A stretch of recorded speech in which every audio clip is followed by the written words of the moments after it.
जिंदारो सबसे पेशतर हमारे आका इनामदार इमाम ज़मान मालिक दो जहान नूर खुदा बिन बरहक नूर मौलाना शाह करीम अल हुसैनी हाज़िर इमाम के मुबारक नाम पे सलवात पढ़िए। अल्लाहुम्मा सल्ली अला मुहम्मदिन व आले मुहम्मद। जिंदारो अपने आज और कल के 2 रोज़ के वाज़ में हमारे रोज़मर्रा ज़िंदगी में पेश आने वाले वाक़यात से पैदा होने वाले एक बहुत ही अहम सवाल पर मैं कुछ रोशनी डालना चाहता हूँ। उम्मीद है इसमें कुछ बातें ऐसी होंगी कि जिसमें शायद आपको अपने तौर पर भी अपने जहन को लड़ाने की और कुछ गौर व फिक्र करने की ज़रूरत पेश आए। दिनदारों, जिस दुनिया में हम रहते हैं इसके बारे में ये कहना ज़रूरी नहीं, क्योंकि ये कोई नई बात नहीं कि ये दुनिया एक मुअम्मा है, एक मिस्ट्री है, पुरस्रार चीज़ है।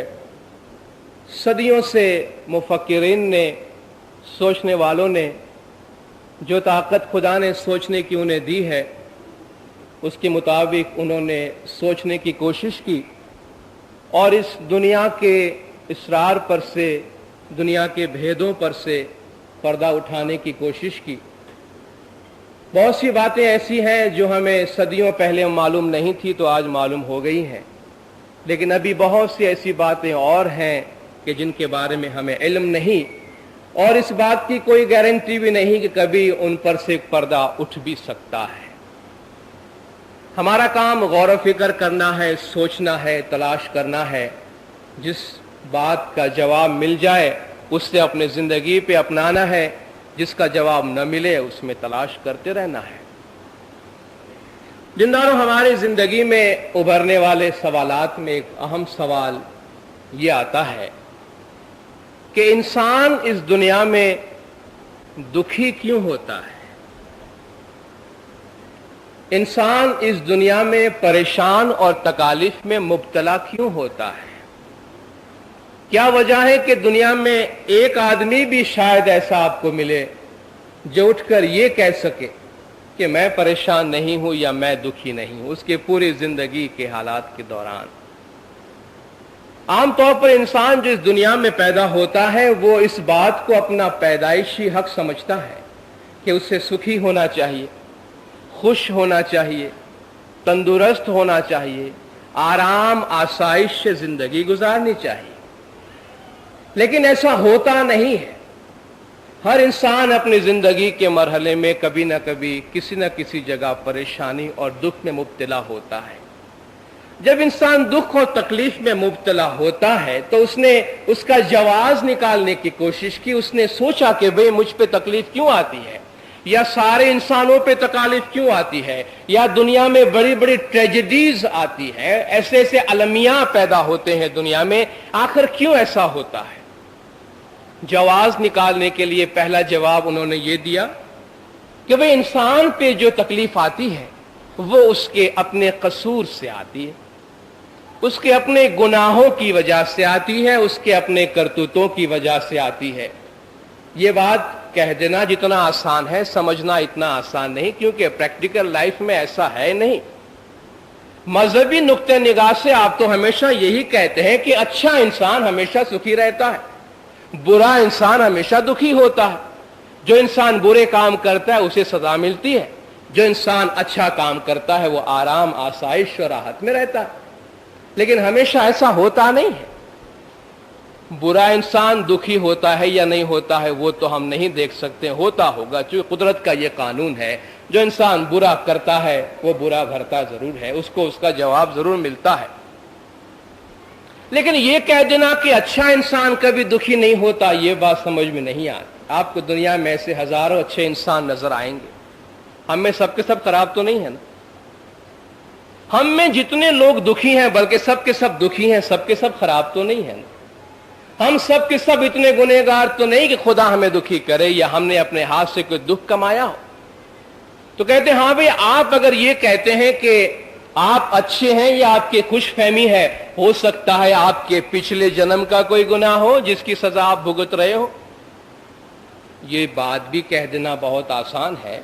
दुनिया में कुछ लोग तो ऐसे गुजरे हैं जिनके बारे में खुद खुदा ने भी गारंटी दी हुई है कि वो लोग अच्छे थे। चलिए, हमारी कोई गारंटी नहीं कि हम अच्छे हैं या कम बुरे हैं, लेकिन अंबिया, औलिया, आइम्मा जितने भी दुनिया में आए, पैगंबर, इमाम, बड़े बड़े पीर आए, औलिया आए, वो तो अच्छे थे ना, वो तो शरीफ लोग थे।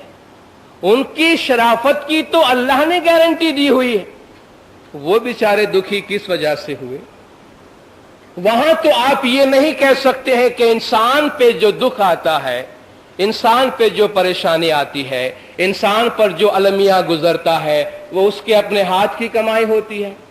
तो जब ये वाकया सामने आया कि भाई पीर, पैगंबर, वली, औलिया, नेक आदमी भी दुखी होते हैं, तो वहां दूसरा जवाब पैदा किया गया कि हाँ, अगर अपने करतूत से तकलीफ नहीं आती तो अल्लाह तुम्हें आजमाता है।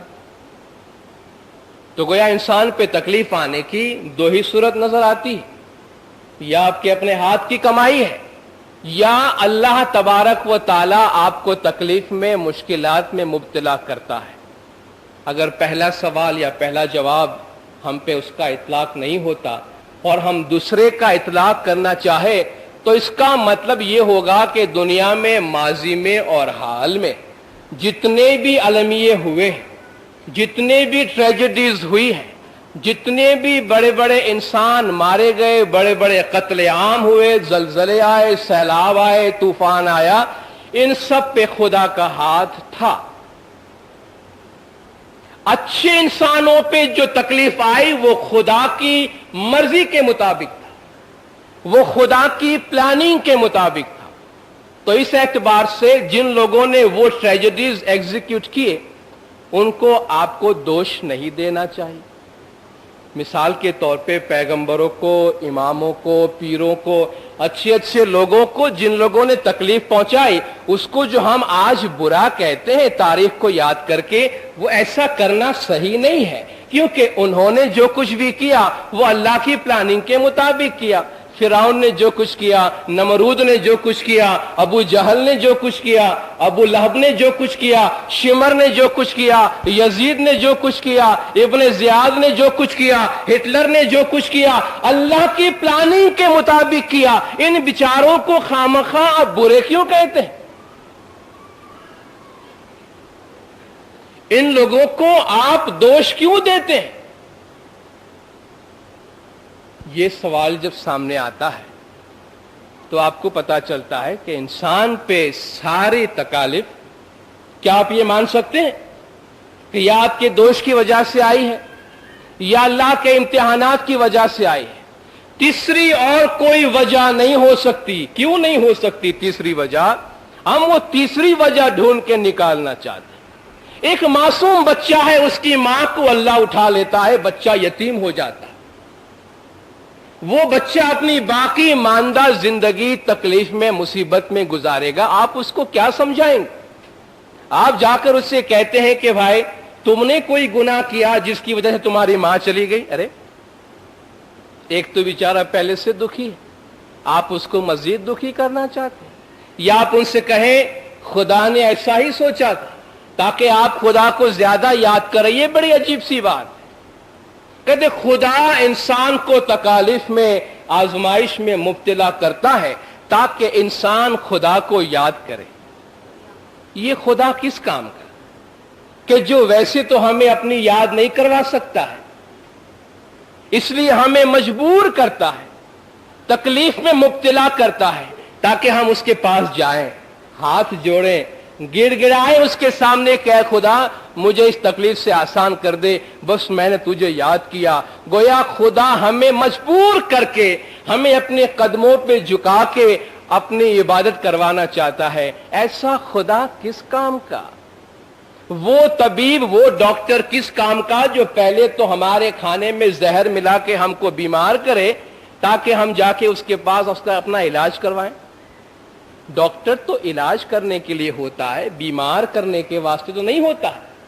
वो खुदा अगर हमें तकलीफ में मुब्तला करके अपनी इबादत ही करवाना चाहता है, और जब हम गिर गिरा के उसके सामने दुआएं मांगते हैं तो वो हमारी तकलीफ दूर कर देता है। तो भाई, जब तुम हमारी तकलीफ दूर कर सकते थे तो हमें तकलीफ में मुब्तला ही क्यों किया? और अगर आप ये कहते हैं कि सारे मामलात अल्लाह की तरफ से इम्तिहान के तौर पर ही आते हैं, तो गोया आप ये कहते हैं कि आपको जो तकलीफ, जो शर और जो नुकसान पहुंचता है इस कायनात में, उसका मंबा, उसका सोर्स भी खुदा है।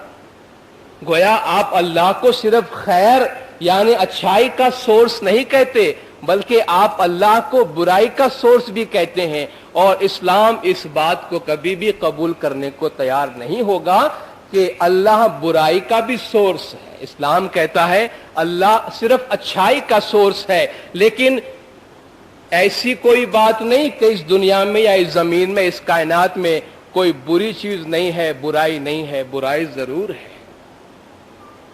बुराई अलबत्ता इंसान को पहुंचती है, उसका सोर्स क्या है उसको मालूम करने की जरूरत है। जो लोग ये कहते हैं, हमने अपने हाथ से कमाई की बुराई की तो बात कर ली, लेकिन जो लोग ये कहते हैं कि अल्लाह ताला की तरफ से बाकी जितनी भी तकालीफ आप पे आती है वो इम्तिहान के तौर पे आती है। मसलन आज आप देखें, हर आदमी चिल्लाता है, चीखता है, पूछता है, सवाल करता है। जिन लोगों पे ट्रेजेडीज गुजरती है, आप उनसे जाके पूछिए किस हद तक वो अपने आप को मलामत करते हैं, अपने अंदर गिल्टी फीलिंग करते हैं कि भाई हमें इसका जवाब तो पेश करो, या मुझे ये बताओ कि मैंने कौन सा गुनाह किया है, या मुझे ये बताओ कि इसमें अल्लाह की क्या हिकमत है। और सच्ची बात मैं आपसे कहता हूं, जब ऐसे ट्रेजेडीज से दो चार होते हैं, लोगों से बात करते हैं, उनके आर्ग्यूमेंट सामने आते हैं, उनका बैकग्राउंड देखते हैं, तो ऐसा लगता है कि बिलाखिर हर बुराई में, पहुंचने वाली हर तकलीफ में अल्लाह का हाथ नहीं होता। जो आदमी ये कहता है कि दुनिया पे पहुंचने वाली हर दुख खुदा की तरफ से पहुंचता है, वो ये कहता है कि खुदा रहमान नहीं है, खुदा रहीम नहीं है। वो बहुत सी ऐसी बातों के लिए अल्लाह को जिम्मेदार ठहराता है जिसके लिए अल्लाह जिम्मेदार नहीं है। जो लोग इम्तिहान की बात करते हैं, जो लोग ये कहते हैं कि हम इस दुनिया में खुदा की दिए हुए आजमाइश से दो चार होते हैं, वो कुछ मिसालें देते हैं समझाने के लिए कि भाई तुम पे अगर तकलीफ आई है, फिक्र न करो। देखो, ये दुनिया की मिसाल एक टेपेस्ट्री की तरह है। धागों से बुनकर एक तस्वीर बनाई जाती है। आप जब उस तस्वीर को देखते हैं, टेपेस्ट्री को देखते हैं, तो अगर आप उसको सामने से देखते हैं तो खूबसूरत तस्वीर आपको नजर आती है। अगर आप उसके पीछे से उसको देखते हैं तो इंतहाई भद्दी नजर आती है। कोई धागा लंबा होता है, कोई धागा छोटा होता है, किसके कलर क्या होता है, किसका रंग क्या होता है। एक ही चीज है, आप इसको इस जाविये से देखते हैं, उसको दूसरे जाविये से देखते हैं। तो वो लोग कहते हैं कि आप अगर दुनिया को अपने जाविये से देखते हैं, अपनी निगाह से देखते हैं, तो दुनिया में आपको ऐसा लगता है कोई कानून नहीं है, जंगल है, बुरे इंसान ऐश कर रहे हैं और अच्छे इंसान तकलीफ में मुब्तला है, यहां खुदा का कुछ भी नहीं चलता। लेकिन वो कहते हैं अगर आप इसको खुदा की नजर से देखें, आप इसको खुदा के जाविये से देखें, तो आपको पता चलेगा कि इस दुनिया के अंदर जो कुछ भी हो रहा है एक खूबसूरत प्लानिंग के तहत हो रहा है। अरे ऐसी खूबसूरत प्लानिंग से हमें क्या फायदा जिसमें हजारों इंसान का खून घोला गया। आप कहते हैं मैं खूबसूरत सी तस्वीर बनाता हूं। आप उस खूबसूरत रंगीन तस्वीर बनाने के लिए 1000 मासूम बच्चे को कत्ल करते हैं, और उन मासूम बच्चे के खून से आप वो तस्वीर बनाते हैं और कहते हैं देखो कितनी खूबसूरत तस्वीर मैंने बनाई है। उस तस्वीर में किसको क्या खूबसूरती नजर आएगी कि हजारों इंसान की जानें जाया हुई। तो इस खूबसूरती में क्या रखा हुआ है कि जहां हर आदमी किसी न किसी तकलीफ में, किसी न किसी परेशानी के अंदर मुब्तला है, लेकिन इंसान को टेम करने के लिए, इंसान को खामोश करने के लिए कहा जाता है कि आप फिक्र न करें, अल्लाह की प्लानिंग ऐसी ही थी। मैं आपसे पूछता हूं कि आज दुनिया जैसी है, अगर मजहब जो कुछ कहता है कि इंसान दुनिया में जिस तरह है और ये दुनिया जिस तरह चलती है डिवाइन प्लानिंग के मुताबिक चलती है, आप मुझे बताइए आज दुनिया जिस जगह पे पहुंची हुई है, क्या खुदा की प्लानिंग ऐसी ही थी? क्या खुदा ने इस दुनिया के बारे में ऐसा ही सोचा था जैसी आज दुनिया हुई है कि एक मुल्क में तो इतना अनाज पैदा होता है कि वो खुद तो पेट भर के खाते हैं और दुनिया में अनाज की कीमत को मुस्तहकम रखने के लिए बाकी अनाज दरिया में डाल देते हैं। और उसी दुनिया के कुछ इलाके ऐसे हैं जहां इंसान भूखा मरता है। इसी दुनिया के अंदर, खुदा की बनाई हुई इसी दुनिया के अंदर एक जगह एक्सेस फूड होता है जहां मार्केट के प्राइस को अपने लेवल पे रखने के लिए जाया कर दिया जाता है, जखीरा किया जाता है, लेकिन गरीब मुल्कों को नहीं दिया जाता है जहां लोग भूखे हैं, नंगे हैं, प्यासे हैं। एक मुल्क है कि जहां वजन घटाने की जरूरत पेश आती है, एक मुल्क है जहां इंसान को मुट्ठी भर चावल भी नसीब नहीं है। एक जगह एक बच्चा पैदा होता है तो पैदाइश से दुनिया के सारे आराम, सारे आशाइश उसको मुयस्सर है, और दूसरा इलाका है जहां पूरी जिंदगी इंसान दुनिया में गुजारता है तो बेसिक नेसेसिटीज दुनिया की उसको नसीब नहीं होती। क्या खुदा ने ये दुनिया ऐसे ही प्लान की हुई थी? क्या खुदा की यही प्लानिंग थी? आप कहेंगे नहीं, खुदा ने तो ऐसा नहीं सोचा था, खुदा ने तो इंसाफ करने का सोचा था, लेकिन इंसान ने दुनिया ऐसी बना दी। बस यही बात मैं कहना चाहता हूं दीनदार, अगर आप मुझसे इस जुमले में इत्तेफाक करते हैं कि इंसान ने दुनिया को बुरी बना दी है, खुदा दुनिया को ऐसा नहीं बनाना चाहता था, तो आप मुझसे इस बात पे इत्तेफाक करें कि दुनिया में बहुत सा काम ऐसा होता है जो खुदा की मर्जी के मुताबिक नहीं होता है। दुनिया में बहुत से काम ऐसे होते हैं जिसमें खुदा का हाथ नहीं होता है। दुनिया में बहुत से काम ऐसे होते हैं जो खुदा खुद कुछ करना चाहता है, इंसान कुछ कर देता है। मैं इस नुक्ते को मजीद आगे बढ़ाऊंगा। मैं वो नुक्ता खत्म करना चाहता हूं जिससे ये बात निकली थी कि जो लोग हमारे सवालात का जवाब देकर हमें मुतमईन करना चाहते हैं, वो एक तो ये तस्वीर की मिसाल देते हैं, दूसरी मिसाल ये देते हैं कि भाई खुदा आपको दुख में, तकलीफ में, मसाइल में इसलिए मुब्तला करता है कि आप में हलीमी आए, आप में आजिजी आए, आप में इनकसारी आए, आप में इंसानियत आए। आप जो बातें सदियों में नहीं सीखते हैं वो बातें, तजुर्बात और तकलीफ आपको 2-4 दिन के अंदर सिखा देती है। तो अल्लाह तबारक व तआला की तरफ से, खुदा की तरफ से ये बातें जो तुम पे डाली जाती है, तुम उनको कबूल करो और उसके बारे में सवाल न करो। तुम्हें खुदा सिखाता है। क्या सीख लिया हमने? खुदा हमें सिखाता है। सदियां गुजर गई जमीन पे तकलीफ बर्दाश्त करते करते, कितने लोगों ने सबक हासिल किया इससे। एक दलील ये भी देते हैं कि भाई ये दुनिया में जिस इंसान पे तकलीफ और मुसीबत आती है तुम उसको समझ नहीं सकते। उसके पीछे जो हिकमत है, क्योंकि तुम नादान हो, तुम्हारे पास इल्म नहीं है, तुम्हारे पास ज्ञान नहीं है, तुम उसको समझ नहीं सकते हो। इसकी मिसाल तो एक ऑपरेशन टेबल की तरह है। मरीज पड़ा हुआ है, डॉक्टर उसका ऑपरेशन करता है और तुम बाहर से देखते हो, कभी ये काटता है, कभी वो काटता है, कभी ये नली लगाता है, कभी वो सुई लगाता है। बाहर से देखने वाला समझेगा एक जालिम इंसान या कुछ जालिम इंसान एक मजलूम को ज़बह कर रहे हैं, उसको अजियत दे रहे हैं, उसको टॉर्चर कर रहे हैं। लेकिन तुमको क्या पता, अगर तुम डॉक्टर होते और तुम्हें ऑपरेशन की हकीकत मालूम होती तो तुम्हें पता होता कि अंदर वो 4-5 आदमी मिलकर एक इंसान पे जो कुछ कर रहे हैं उसके भलाई के वास्ते कर रहे हैं। इसलिए खुदावंद ताला की तरफ से तुम पर जो कुछ भी आता है वो आजमाइश है। जिंदारो, आप ये तासुर न ले कि मैं आपसे ये कहना चाहता हूं कि आजमाइश नहीं है दुनिया में। जो नुक्ता मैं आज के वाज में अर्ज करना चाहता हूं वो ये है कि इंसान पे जो तकलीफ आती है उसके 3 सोर्सेज हैं, 2 नहीं बल्कि 3 सोर्सेज हैं। एक उसके अपने करतूत की वजह से आती, इसमें तो कोई किसी को इनकार नहीं हो सकता। अगर आप में बुरी आदतें हैं खुदा न खास्ता तो आपकी सेहत खराब होगी, आपके कारोबार पे असर पड़ेगा, आपकी सेहत पे असर पड़ेगा, मुलाजिमत पे असर पड़ेगा, फैमिली लाइफ पे असर पड़ेगा, आमदनी पे असर पड़ेगा, आपके खानदान पे पूरी तकलीफ आएगी। और आप जानते हैं कैसा होता है। आप अगर अच्छा बन के चलते हैं तो समाज में आपकी इज्जत होती है, आपका नाम नमूद बढ़ता है। ये सिंपल कॉज एंड इफेक्ट की बात है जिसका असर हम पे होता है और हम देखते हैं। तो हम पे जो तकलीफ आती है उसका कुछ हिस्सा, एक सोर्स ये है कि हम अपने हाथ से कमाते हैं, दूसरा सोर्स इसका ये है कि कुदरत की तरफ से आजमाइश के तौर पे आती है।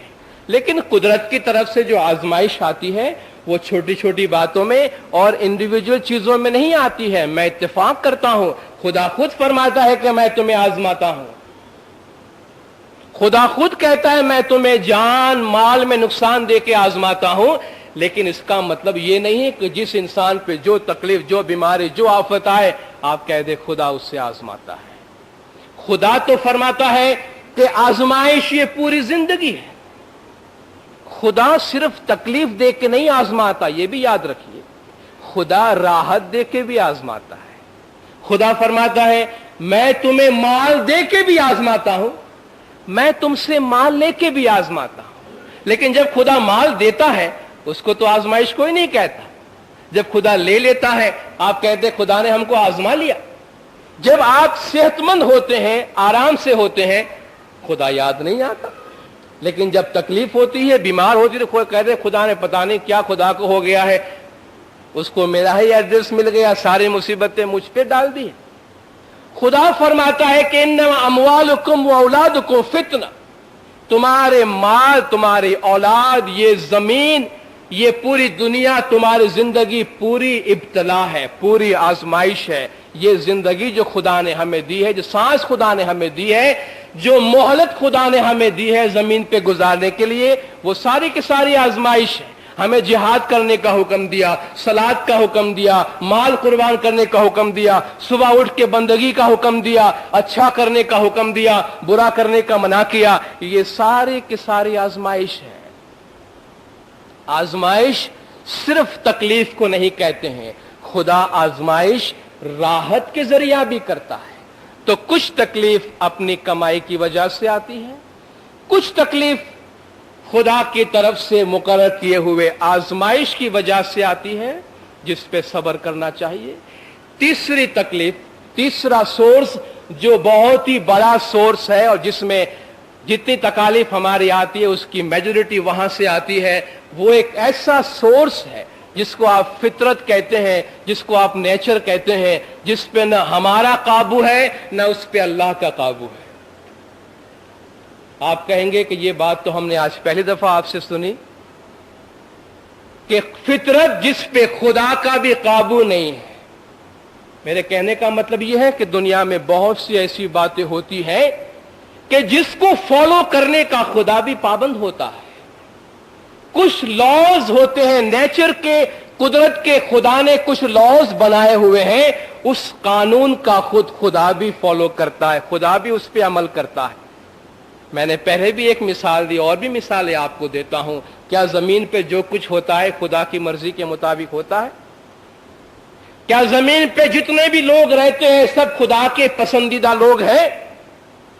क्या जमीन पे वो काम नहीं होते जो खुदा चाहता है, या जमीन पे वो काम नहीं होते जो खुदा नहीं चाहता है? क्या खुदा चाहता है कि इंसान झूठ बोले? खुदा फरमाता है झूठ नहीं बोलो, तकलीफ मत दो, गिबत न करो, तजस्सुस न करो, फितना न करो, एक दूसरे का माल न खाओ। एक इंसान को कत्ल करना सारे इंसानियत को कत्ल करने के बराबर है। ये खुदा इन चीजों से नफरत का इजहार करता है, करता है। फिर भी ये चीजें दुनिया में मौजूद है। खुदा मुफसिदीन को पसंद नहीं करता। खुदा जालिमीन को पसंद नहीं करता, खुदा बड़ाई करने वालों को पसंद नहीं करता। खुदा पसंद करे या ना करे, ये लोग जमीन पे रहते हैं या नहीं रहते। जब किसी पे मुसीबत आई, किसी पैगंबर पे मुसीबत आई, खुदा ने फरमाया सब्र कर, इन्नल्लाह माअस साबिरीन। जब खुदा फरमाता है सब्र कर, तो खुदा क्या कहना चाहता है? आज मैं मुसीबत में हूं, कोई पैगंबर है तकलीफ में है, बीमारी में है, हाथ जो कहते खुदाया मैं बीमारी में हूं, मुझे उससे आजाद कर। खुदा कहता है सब्र कर, यानी सॉरी इस वक्त मैं कुछ नहीं कर सकता, बाद में देखा जाएगा। खुदा ये कहता है कि भाई सब्र करो, इस वक्त जिस हाल में हो उसी हाल पे सब्र करो, मेरे कानून के मुताबिक काम करना होगा। कुदरत के कुछ कानून बने हुए हैं, कुदरत के कुछ लॉ बने हुए हैं, उसी लॉ के मुताबिक आपको चलना पड़ता है। ग्रेविटेशन, ग्रेविटी का एक कानून है, जमीन पे कशिश है जिसकी वजह से हमारे सैयारे मूव करते हैं, एक निजाम चलता है। आपने इमारत बनाई, आप खुद जमीन पे चलते हैं, आपका सारा मंसूबा जमीन पे रहता है, इसलिए रहता है कि जमीन उसको पकड़ के रखती है। आप ये तो नहीं कह सकते हैं कि जो इंसान बुरा है वो तो इस कानून के तहत आवे, जो इंसान अच्छा है उस पे ये कानून का इतलाक नहीं होवे। आप 10वीं मंजिल छलांग मारे और ये कहे कि मैं अच्छा आदमी हूं, मुझे नहीं लगना चाहिए, तो पता चल जाएगा। आप छलांग मारिए ऊपर से, आप हवाई जहाज में जा रहे हैं 30,000 फीट के बुलंदी पर, आपका जी चाहा कि आप सैर करें, आपने कहा मैं अच्छा आदमी हूं, आप दरवाजा खोल के बाहर निकल जाते हैं सैर को, कि भाई ग्रेविटी का कानून तो है लेकिन मैं तो अच्छा आदमी हूं ना, मैं तो नेक आदमी हूं, मुझ पे इसका इतलाक नहीं होना चाहिए। तो क्या खुदा ये कहेगा ये मेरा अच्छा इंसान है, ये मेरा मिशनरी है, ये जमीन पे नहीं गिरना चाहिए, हवा में मुअल्लक रहना चाहिए? नहीं। जो कानून बनाया गया है फितरत का, उसको खुदा भी फॉलो करता है, उसको इंसान भी फॉलो करता है। आज मैं अपना आवाज यहां बंद करता हूं। इंशाअल्लाह इसी दूसरे सोर्स के बारे में, कहां से तकालीफ आती है और जब तकालीफ आ जाती है तो फिर क्या करना, किस तरह उसको टैकल करना, इंशाअल्लाह कल के वाज में अर्ज करूंगा। खुदा बिन मौलाना शाह करीम हुसैन हाज़िर इमाम गज जमात को हमेशा अपनी रहमत और पनाह में रखे। मौला गज जमात की तमाम गुनाह माफ करे, सबकी नेक उम्मीदें पूरी करे, आखिरी दम तक ईमान सलामत रखे, सुखी सलामत और आबाद रखे, दीदार नसीब करे। सलवात पढ़े दिनदार, अल्लाहुम्मा सल्ली अला मुहम्मद। तकरीबन मैं आपको मखारी हरूफ के अंदर तो बता चुका हूं, लेकिन फिर भी आपको जरा सी तफसील से मैं बता दूं। ये याद रखिए कि इन 29 हरूफ के असल में अलकाब तो हैं 10, लेकिन आप तरतीब में देखेंगे कि जौफिया और हवाइया, चूंकि इनका लक़ब मिलकर चंद हरूफ का हो जाता है, इसलिए हम ये कहेंगे कि वैसे तो 10 हैं, गिनती के अंदर 10 हैं, लेकिन दरहकीकत अलकाब हरूफ जो हैं वो 9। सबसे पहले जैसे मैंने शुरू में आपको बताया था कि हमजा, हा, खा, आइन और गैन, ये 6 के 6 हरूफ हलक से अदा होते हैं, इसलिए इन हरूफ का नाम और इनका लक़ब हलकिया है। इसी तरह से क़ाफ और काफ जो कि करीबुल मखरज है, बहुत इनका मखरज करीब है, बिल्कुल मिले हुए हैं करीब करीब। ये क़ाफ और काफ, इनका नाम है लहविया या लहातिया। असल में लहात कब्बे को कहते हैं, ये जो गोश्त का टुकड़ा लटका हुआ है इसको हमारे यहाँ कब्बा कहते हैं। मुमकिन है कि आपके यहाँ कुछ और कहते हो, लेकिन आमतौर से इसको कब्बा कहते हैं। तो लहात चूंकि कब्बे को कहते हैं, लिहाजा क़ाफ और काफ जो कि इस कब्बे के करीब से निकलते हैं, इसका नाम लहाविया या लहातिया है। यह दूसरा लक़ब हो गया। तीसरा लक़ब है शजरिया। जीम, शीन और या, ये तीनों के तीनों हरूफ जो हैं वो शजरिया इनका लक़ब है। चूंकि मुंह के फैलाव से निकलते हैं इसलिए इनको, ये शजर फम से चूंकि निकलते हैं तो इनका नाम शजरिया हो गया। ये कौन सा लक़ब हो गया? तीसरा। چوتھا لقب ہے انہی حروف میں سے 3 حروف ہیں، وہ ہے صاد، زا اور سین۔ ان تینوں حروف کے نام میں نے آپ کو بتا بھی دیے تھے کہ یہ حروف صفیرہ کہلاتے ہیں یا صفیریہ، یہی ان کا لقب بھی ہے ان تینوں حروف کا، چونکہ یہ تیز سیٹی کے آواز کے ساتھ ادا ہوتے ہیں لہذا ان کا نام صفیر یا صفیریہ رکھا گیا، اور صفیریہ ہی اس کا لقب ہو گیا۔ یہ چوتھا لقب تھا۔ پانچواں لقب ہے انہی حروف میں سے 3 حروف ہیں، طا، دال اور تا۔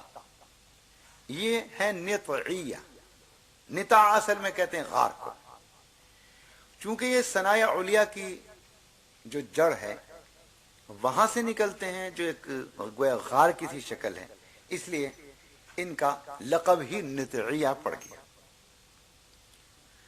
چھٹا لقب ہے لثویہ۔